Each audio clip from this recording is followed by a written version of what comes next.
की जय। श्री सद्गुरु भगवान की जय। भक्ति भक्ति भगवंत गुरु चतुर्नाम बपुए, इनके पद बंदन किए नाथ विघ्न जने। सीतानाथ समारंभा रामानंदाचार्य मध्यमा अस्मदाचार्य प्रेमदाम वंदे गुरु परंपराम्। वंदे विदेशन्यापुंडरीकं केशोरसमादितयोगितं हम तुम कृतामुनिहंस सेव्यं सम्मानदादे परिपीत परागपुंजम्। दुर्वादलन्दुतितनो तरुणावनेत्रं भीमाम्बरं विभूषणभूषितं कन्दर्पकोटिकमनीयकिशोरमूर्तिं मनोरथभवं भजुजानकीतं नीलाम्बुजश्यामलकोमलाङ्गं सीतासमारोपितवामवागं पाणौ महासायिकचारुचापं नमाम्यहं रघुवंशनाथम्। भवादिभूतं भरतारजन्तं भक्तिप्रियं बाहुलधरितं भूतादिनाथं भवनाधिपत्यं भजामि रामं भवोदयम्। लोकाभिरामं रणरङ्गधीरं राजीवनेत्रं रघुवंशनाथं कारुण्यरूपं करुणाकरं। शूल पुलिस अस अंग निहारे, तेरथि नाथ सुमन सर मारे। शूल त्रिशूल, पुलिस वज्र, 80 माने तलवार, अंग निहारे जो सहने वाले, त्रिशूल का मार सहने वाले हैं, वज्र की चोट को सहने वाले, तलवार के प्रहार को सहने वाले। ओ प्रभु, वो महाराज चक्रवर्ती दशरथ जी तेरथि नाथ सुमन सर मारे। वो चक्रवर्ती दशरथ जी कामदेव के फूल के बाण से घायल। यह कामदेव का प्रभाव है। जो कामदेव भगवान शंकर की तपस्या में भंग डालकर पूरे संसार को अपने वश में कर लिए, सब उनके अधीन हो गए, वो आज महाराज चक्रवर्ती दशरथ पर अपना प्रभाव डाल रहा है।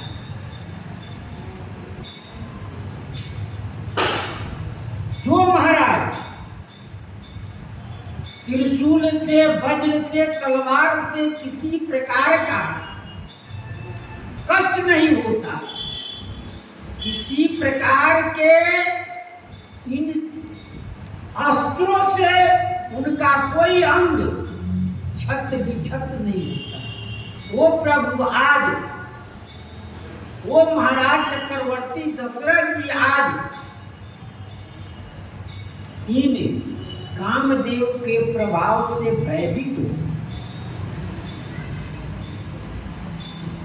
सबे नरेश पिया पई गयो, देखी दशा दुख दारि देवयो। सबे नरेश प्रिया पही गयो, देखी दशा दुख दारुण भयउ। वो महाराज चक्रवर्ती दशरथ जी भयभीत होते समय, भयभीत होते हुए कहाँ गए?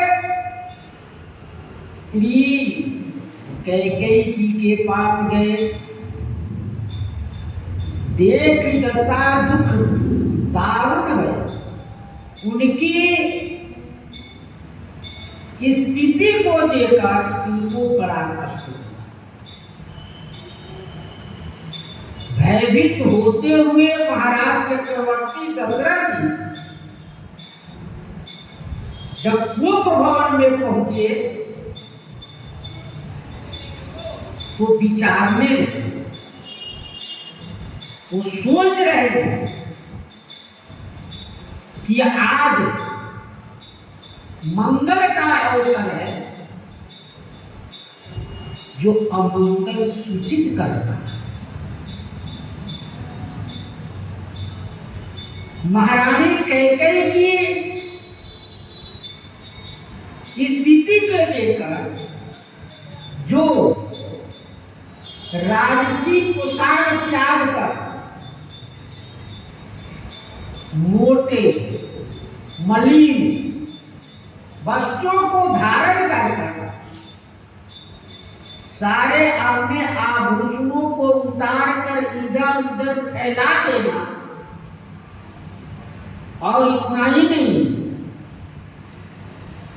तो महाराज चक्रवर्ती दशरथ की बड़ी कष्ट हुआ, भारी कष्ट हुआ उनको। महाराज चक्रवर्ती दशरथ जी को बहुत भारी कष्ट हुआ। वो सोच रहे हैं कि आज तक ऐसी स्थिति हमारे सामने नहीं आई, आज क्या बात है? भूमि शयन पटु को मोट पुराना, दिए डार तन भूषण नाना। भूमि शयन, महारानी कैकेयी जी भूमि पर शयन कर रही है। पटु को मोट पुराना और मोटे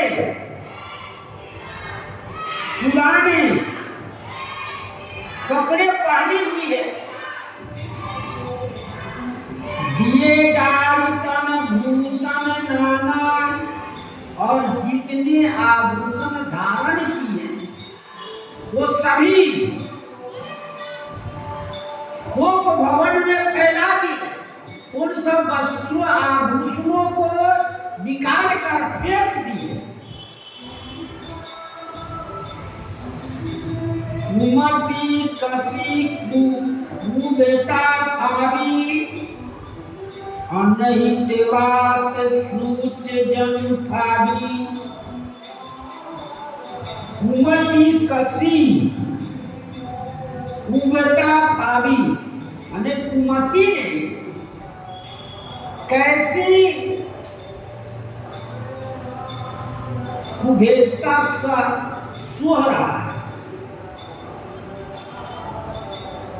कुमति जिसके पास आ जाता है, वो कुमति से कैसे कुबेस्ता कुबेश धारण की हुई।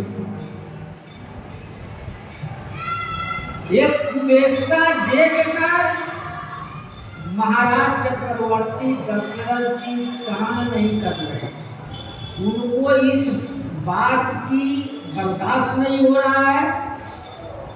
वो कैसी सुह रही है कुबेशता, यानी अच्छे वस्त्र नहीं पाने पर उनकी कुबेशता कैसी सुह रही है। तो क्या सूचना कर रहा है, तो कहती अब अनहित सूच जनु भाभी अनहित। भाभी जो है अनहित की सूचना दे रहा है, ये अहिबात की सूचना कर रहा है। भाभी जो है ये सुहागवती की सूचना नहीं है, ये अहिबात की सूचना दे रहा है। भाभी में ऐसा लग रहा है कि इनकी ही इस प्रकार की आगे स्थिति बनेगी। जाई निकट निप का मृदुबानी, प्राण प्रिया के हेतु रिसानी। जाय निकट निप का मृदुबानी। महाराज चक्रवर्ती दशरथ जी देखे कि वह नीचे भूमि पर लेटी हुई है, तो उनके पास जाकर कहते हैं, हे प्राण प्रिय, किन कारणों से आप नाराज हो, किन कारणों से आप क्रोधित हुई हो, बताओ।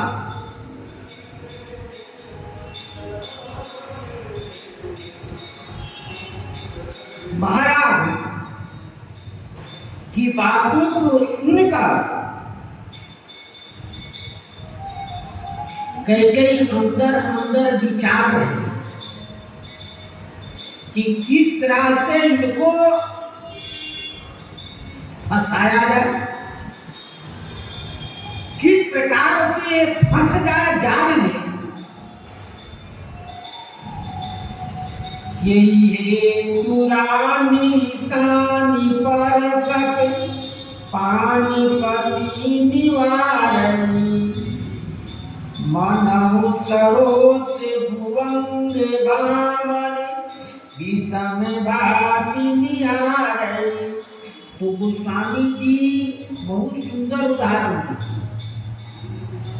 कहते हैं कि हे पुरानी ईशानी पार्षद पानीपति निवारण। महाराज चक्रवर्ती दशरथ जी जब 2-4 बार वो आवाज लगाए,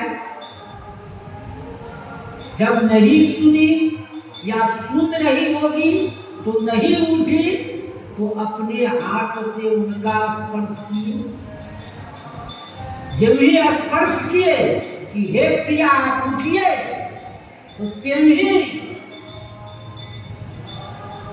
पानीपति निवारण, उन्हें हाथ को झटक, उन्हें अपने शरीर का स्पर्श किया। हाथ को महाराज चक्रवर्ती दशरथ जी का हाथ हटा दिया और कहे कि हमको मत छूइए, आप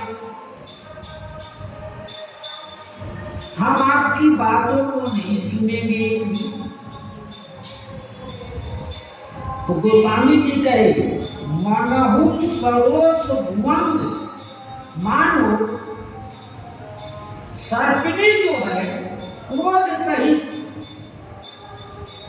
भामनी विषम भाति निहार।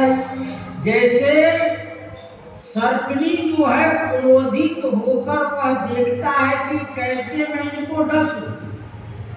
ये भी सांप को आप छुएंगे तो फनफना कर खड़ी हो जाएगा और जीभ लपलपाने लगेगा। इस प्रकार से इनको मैं ऐसी जगह डसूं कि यह जीवित न हो।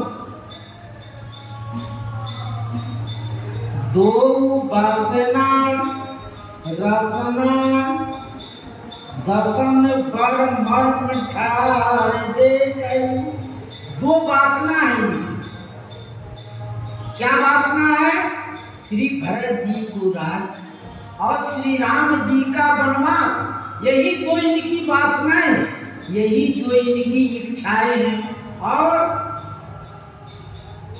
रसना, यही दो सर्प की जिह्वा है। महारानी कैकेयी की जो वासनाएं हैं, इच्छाएं हैं, यही सर्प की दो जीभ है।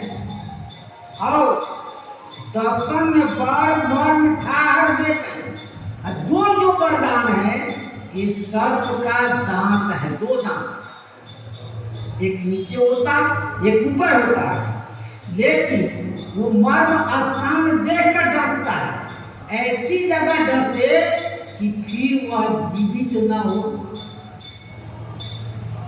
महारानी कैकेयी की जो वरदान है, श्री राम जी का वनगमन और श्री भरत जी का राजा, तो श्री राम जी के वनगमन से ही महाराज चक्रवर्ती दशरथ का मृत्यु होगा। तो यह मर्म स्थान है।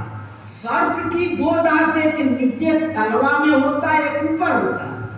ऊपर वाले दांत से घाव हो जाता है और नीचे वाले तलवे में विष रहता, तो आदमी के विष के प्रवेश कर जाता है।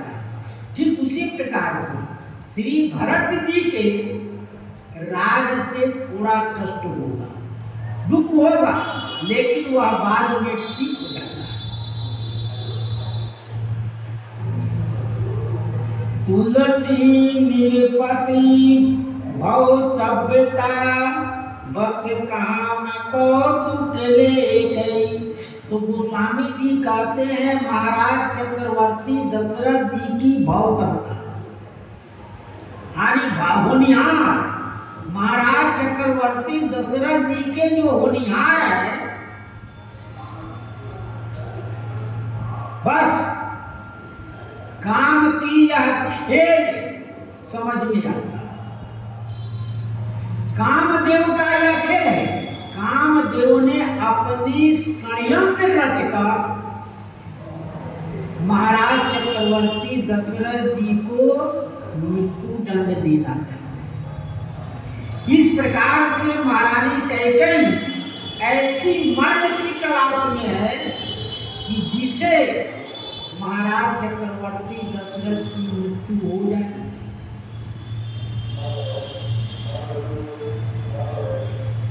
बार बार कराऊ सुमख सुलोचनी पिक बचनी, कारण मोहि सुना गज गामन निज कोप कर। बार बार कहराऊ, बार बार महाराज चक्रवर्ती दशरथ जी कहते हैं, सुमुखी सुंदर मुख वाली, सुलोचनी सुंदर नेत्र वाली, मृग के हिरण के बच्चे के जैसी नेत्र सुंदर और सुबोल और कोमल होता है, वो नेत्र के समान वाली, पिक बचनी कोयल के समान बोलने वाली, और गजगामनी हाथी की मस्त हाथी की चाल में चलने वाली। आप अपनी क्रोध का कारण बताओ। महाराज जब तक गए कैकेयी जी के महल में, तब तक उठकर श्री कैकेयी जी उनका अभिवादन की, अगुवाई की और सुंदर कोमल वाणियों से उनका स्वागत की। सुंदर नेत्रों से उनका मिलन किए। इस प्रकार की आज स्थिति देखकर महाराज चक्रवर्ती दशरथ जी समझ नहीं पाए। इसलिए नहीं समझ पाए कि क्योंकि इनकी भाभी ऐसी है, होनिहार ऐसा है। इसलिए महाराज चक्रवर्ती दशरथ जी किसी प्रकार से समझ नहीं पाए। आगे गोस्वामी जी कहे कि क्रिया चरित्र यह काहू न जाना, इसको कोई नहीं जान सकता। नारी चरित जन निधि अवगाधु, इसलिए महाराज चक्रवर्ती दशरथ जी इस बात को समझ नहीं पाए और कहते हैं अनहित तोरे प्रिया के कीना, केहि दूर सिर के जम चालिया। अनहित तोर प्रिया के कीना, किसने किया?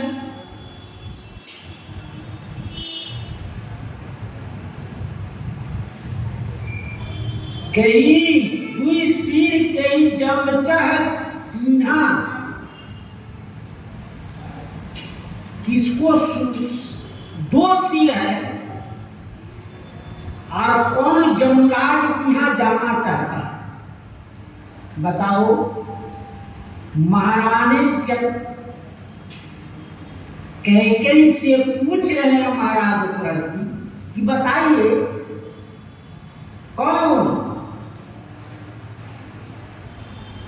आपके विषय में कुछ कहा है? कौन आपके अनहित किया है? कौन आपको कुछ कहा है? संसार में कोई भी हो, कौन? जिसके दो सिर होगा मैं उस एक सिर को अलग कर दूंगा। कितना ही नहीं, जो एक सिर वाला होगा उसको तो मैं जमराज के यहाँ ही भेजा,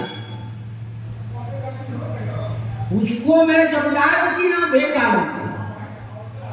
इसलिए ऐसा अपराध संसार में किसने साहस किया कीने का, करने का? कौन का? कहूं के हिरं कहीं करऊ नरेशु, कहूं के निपाई निकास देशु। कहो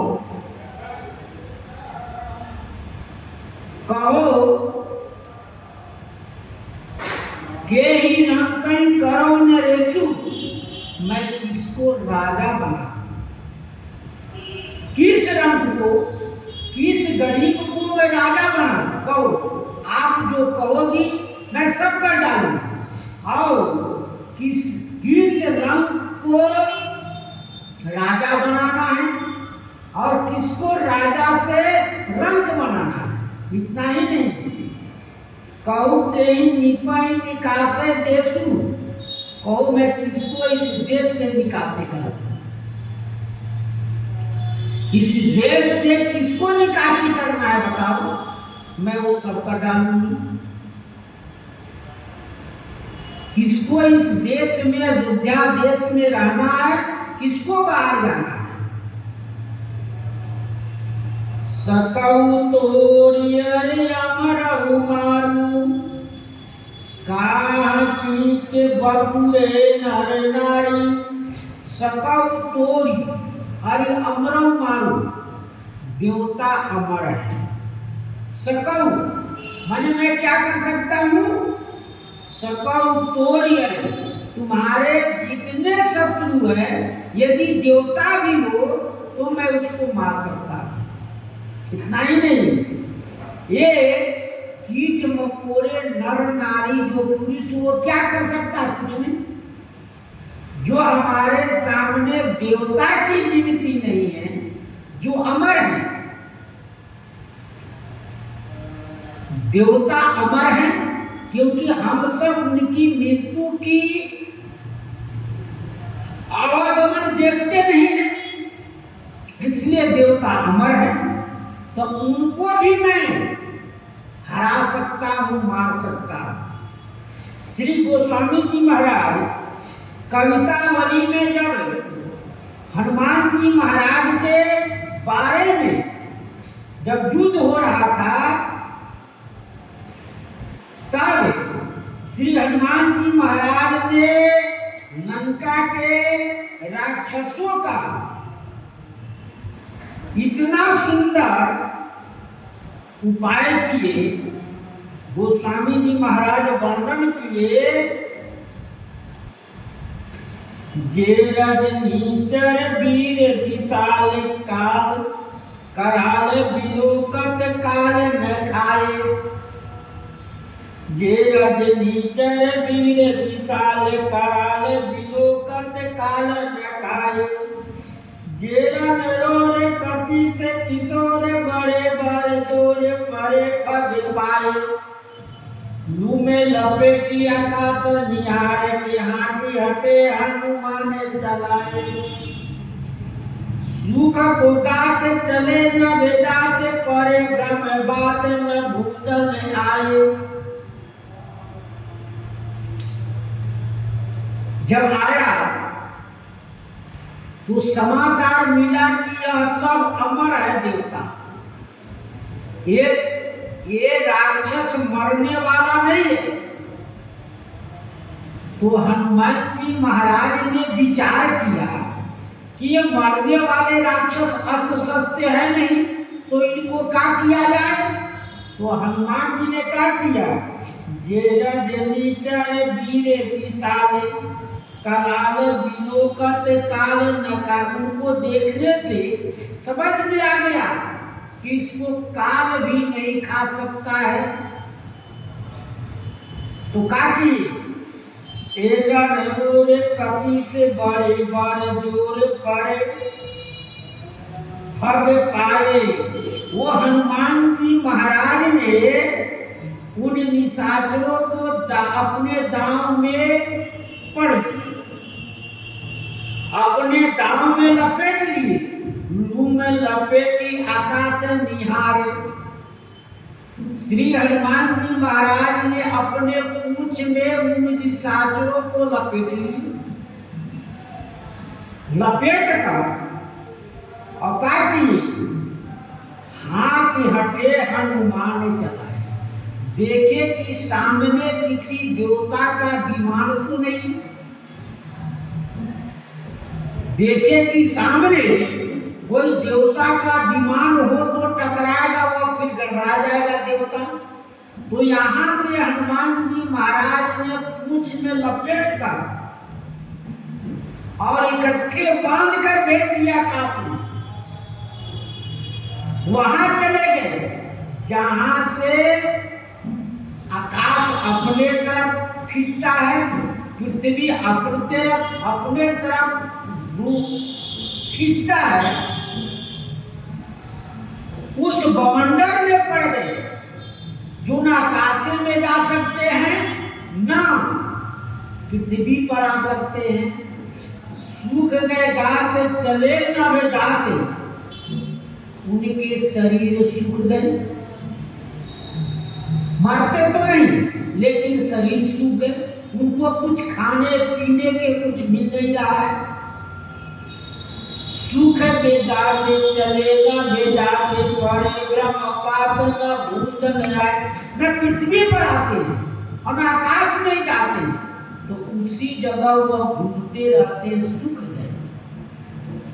इस प्रकार से महाराज दशरथ जी कहते हैं कि जो देवता वो अमर है, वो अभी उनको मैं यहां से ऊपर भेज दूंगा।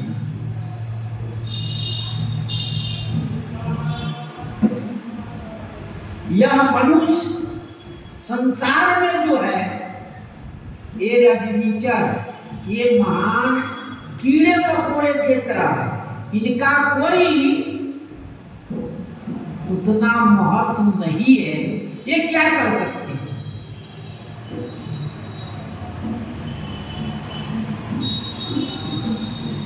जान सिमोर सुभाव बरोरी, मन तो आनंद चंद चकोरी। हे स्त्री, महाराज चक्रवर्ती दशरथ जी मनाने में अपना सारा बुद्धि लगा रहे हैं, कह रहे हैं कि हे सुंदरी, हमारे स्वभाव को आप जानती, हमारा स्वभाव कैसा हो इसको आप समझती हो।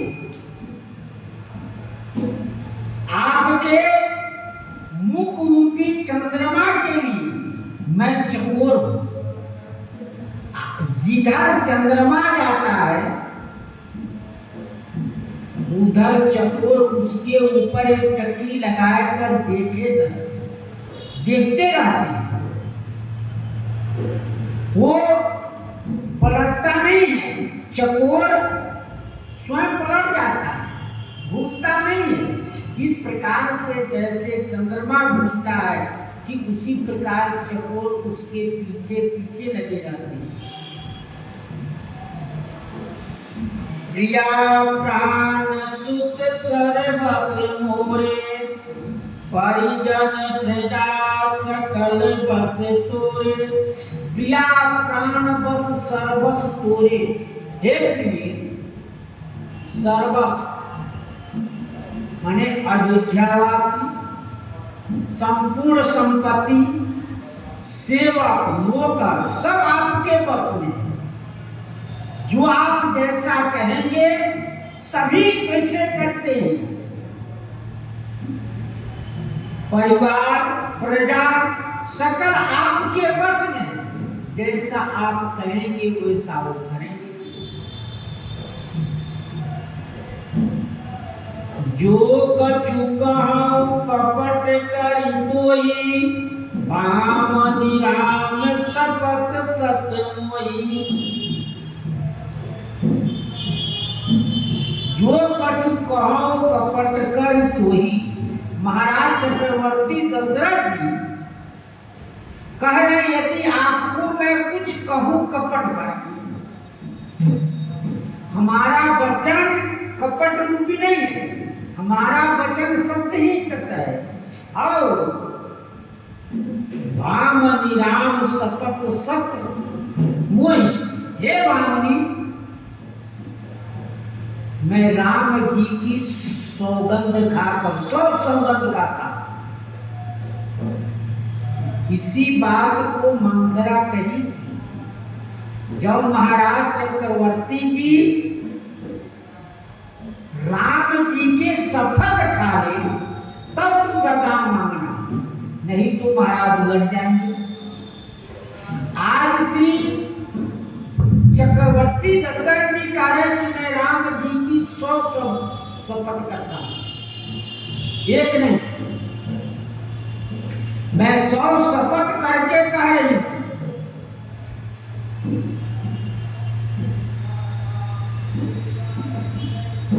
बिहासी आप तब बिहासी महान मन भावती बाता, भूषण सजई मनोहर गाता। बिहसी मान मन भावती बाता, आप अपनी मन की इच्छा के अनुसार मानो। भूषण सजई मनोहर गाता, सुंदर शरीर में ये भूषण आभूषण धारण कीजिए, इससे आपकी सुंदरता बढ़ेगी, शरीर देखने में अच्छा लगेगा। ये जो आभूषण फैलाई हुई है इसको आप धारण करिए और प्रसन्न होकर जो आपकी इच्छा हो सो मांग लीजिए। मैं श्री राम जी की शपथ करके कहती, एक नहीं 100 बार, यदि मैं नहीं दूंगा प्रतिज्ञावश तो राम जी को हानि होगा, हमारी कुल की मर्यादा नष्ट होगा, जस में अपजस हो जाएगा, इसलिए तुम प्रसन्नचित होगी। घड़ी कुघड़ी समुझ जिए देखू, वेग प्रिया परिहरि उपवेशु। घड़ी कुघड़ी, समय और असमय को समझिए, हृदय से समझो कि कैसा समय है। इस समय में पूरी अयोध्यावासी आनंद के लहर में मस्तूलहर विभोर हो रहे हैं। इस बात को आप तो समझो, तुम नाराज हो रही हो, पूरी अयोध्यावासी आनंद में विभोर हो रहे हैं। और वेग प्रिया परिहरु कुबेशु, हे प्रिय, कुबेश को त्याग दीजिए। का कुबेश है? मोटे पुराने कपड़े जो पहनी हुई है, इसको त्याग कर सुंदर राजसी पोशाक को धारण करिए। या मन गुनी शपथ बड़ी, बिहसी उठी मंदी मंद, भूषण सजति बिलोकी मृगी, मनहु किरातनि फंद। यह सुनी मन गुनी शपथ है, शपथ सबसे बड़ी है। तो मन में विचार करने लगे कि राम जी के शपथ तो कर ही गए हैं, तो मंदमती हंसती हुई प्रसन्न चित्त से उठी और भूषण सजत बिलोकी अपने आभूषणों को धारण करने लगी। फंद मनहु किरातिन फंद, जो आभूषण धारण कर रही है मानो किरातनी के फंदे में मृग फंस रहा है। यहाँ किरातनी रूपी कह गई और महाराज चक्रवर्ती 10 हिरण के स्वरूप, जो आभूषण धारण कर रही है ये फंसाने की जाल। इस प्रकार से महाराज जो भी फंस गए जाल में हिरण, तो किस प्रकार से वह फंसी हुई है। और जो कुछ भावों का उत्तर पश्चिम में आज एकादशी है, भगवान श्री कृष्ण से दृष्टि जी पूछते हैं, ये बताइए प्रभु, कार्तिक कृष्ण पक्ष एकादशी का क्या नाम है? इसको व्रत के करने से क्या फल होता है? इसका विधान क्या है, सो बताइए। तो महाराज भगवान श्री कृष्ण कहते हैं, हे राजा, कार्तिक कृष्ण पक्ष एकादशी का नाम है रंभा। यह सब पापों को हरने वाली है। जो कोई प्राणी इसको करता है, इसके किए हुए पूर्व जन्म के पाप कट जाते हैं और सुंदर फल की प्राप्ति। इसका महात्म एक प्राचीन समय में मुचकुंद राम के राजा थे। वो इतने प्रभावशाली थे, इतने दानी थे, इतने जिसके साथ उनका श्री इंद्र से मित्रता, जम बबू कुबेर से उनकी मित्रता थी। वो सत्यवादी थे, धर्म का पालन करते थे, वो निष्कंटक अपना राज कार्य करते थे। उनकी एक बेटी थी जिनका नाम था चंद्रभागा। वह जब विवाह करने युवक हो गए तो चंद्रसेन के बेटा उसका नाम शोभन था। उनके साथ उनका विवाह हुआ। कुछ दिनों के बाद जब चंद्रसेन अपने ससुराल आया, शोभन अपने ससुराल आया, और ऐसे समय आया कि दशमी के दिन में आया। दशमी के रात्रि में शाम के समय महाराज चक्रवर्ती मुचकुंद जी अपने राज में ढिढोरा पिटवादी प्रचार प्रसार कर दिए कि कल एकादशी है, एकादशी व्रत सबको करना है। इस बात को सुनकर शोभन कहा कि हमसे यह व्रत होना असंभव है, क्योंकि हमको भूख प्यास सहन नहीं होता, हमारा शरीर दुबला पतला है, हम कभी कोई व्रत किए नहीं है,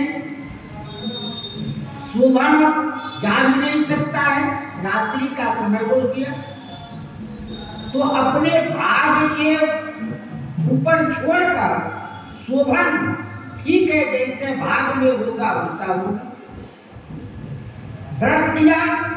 व्रत करने में शोभन अर्धरात्रि के बाद में उनके शरीर में अनेक प्रकार की उपद्रव हुआ। अंत में वह शरीर का त्याग कर, तब उसके ससुर चंद्रसेन ने उनका दाह संस्कार किए और उनकी लड़की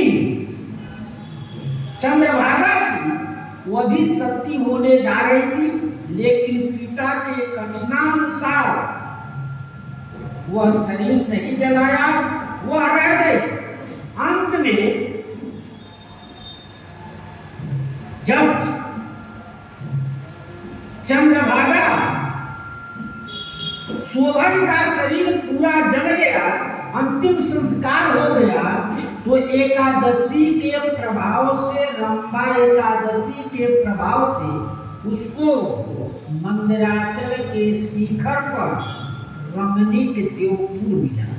शरीर छोड़ने के बाद वहां बहुत उत्तम और अनेक गुणों से युक्त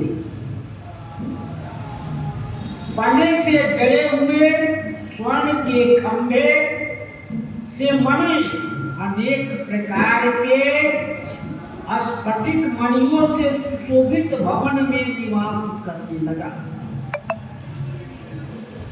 सुंदर सिंहासन पर बैठा, उसके लिए छत्र चमर भी प्राप्त हुए, किरीट मुकुट हार बाजूबंद अनेक प्रकार से, जैसे राजा की राजसी पोशाक होता है, ठीक उसी प्रकार से वह शोभन को प्राप्त हुआ। शोभन ऐसा लग रहा था कि मानो दूसरे इंद्र के समान उसकी शोभा हो, इस प्रकार से वहां वो रहने लगा। एक बार मुचकुंद राजा मुचकुंदपुर के ब्राह्मण तीर्थ यात्रा पर गए।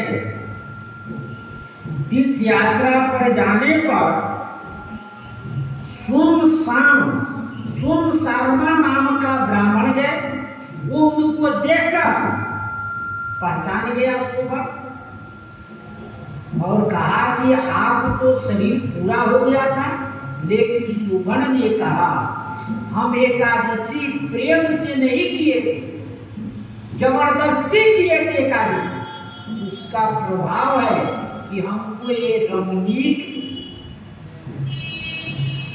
जगह मिला है, देवपुर मिला है, लेकिन ये स्थिर नहीं है, यह नष्ट होने वाली है। यह स्थिर कैसे होगा, इसका उपाय करिए।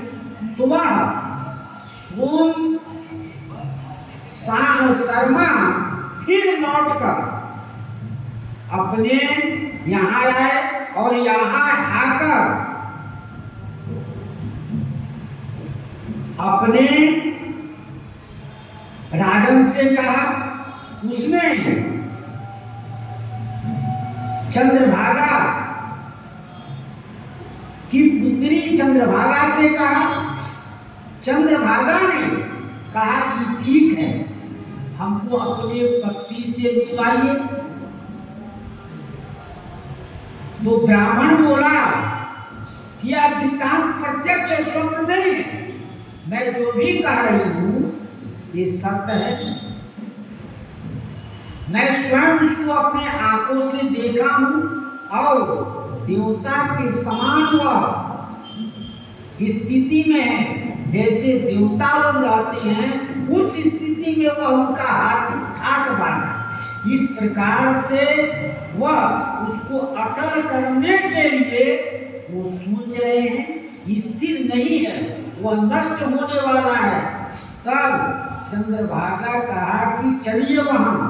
तब मंदिराचल साथ में चलकर मंदिराचल पर्वत के समीप वामदेव के आश्रम में सोम शर्मा गए और वामदेव ने उनका कहा हुआ सब वृत्तांत सुना। तो उज्ज्वल चंद्रभागा का वेद मंत्र से अभिषेक किया गया।